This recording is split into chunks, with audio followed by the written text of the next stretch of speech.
आज मी तुमच्यासाठी घेऊन आले एंगेजमेंट किंवा रिसेप्शनचा हेअरस्टाईलचा लुक. बघू शकता किती सुंदर आहे. Hello and welcome back to my channel studio in the makeover cafe. मी निवेदिता तुमचं सर्वांचं स्वागत करते.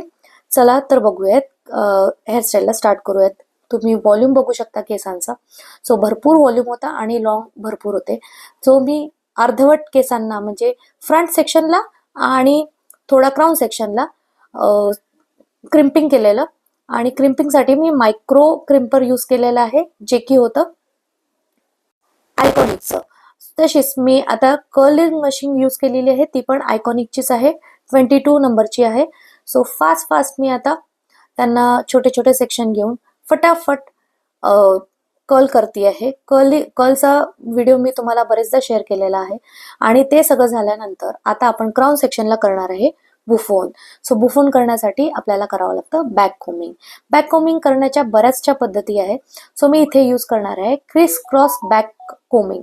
सो क्रिस क्रॉस म्हणजे आधी अर्धा पार्ट बॅक कोमिंग करायचा, मग नंतर दुसऱ्या साईडचं सेक्शन घ्यायचं, असं क्रिस क्रॉस मध्ये घेत जायचं आणि त्यानंतर सेटिंग स्प्रे पण करत जायचं, म्हणजे बॅक कोमिंग तुमचं फिक्स होऊन जातं.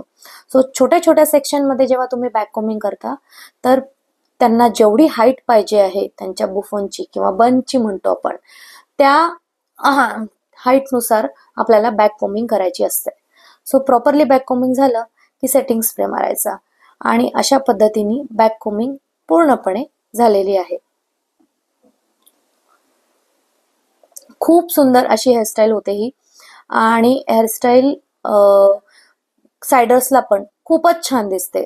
सो तुम्ही ही हेअरस्टाईल इवन ब्रायडलला पण करू शकता, खूप सुंदर दिसते. सो बघा बुफोन पण किती छान बसलाय. आणि बुफोन झाल्यानंतर फ्रंटनी फक्त मी ट्विस्टिंग केलेलं आहे आणि मागे क्लिप करून व्यवस्थित त्याला एक सुंदरसा एक्सेसरीज लावलेली आहे. बघू शकता किती सुंदर दिसते हेअरस्टाईल. सो ही हेअरस्टाईल तुम्हाला कशी वाटली कमेंट करून नक्की कळवा. व्हिडिओ आवडला असेल तर व्हिडिओला लाईक, शेअर आणि चॅनलवर नवीन असेल तर सबस्क्राईब करायला विसरू नका. तोपर्यंत टेक केअर, बाय बाय.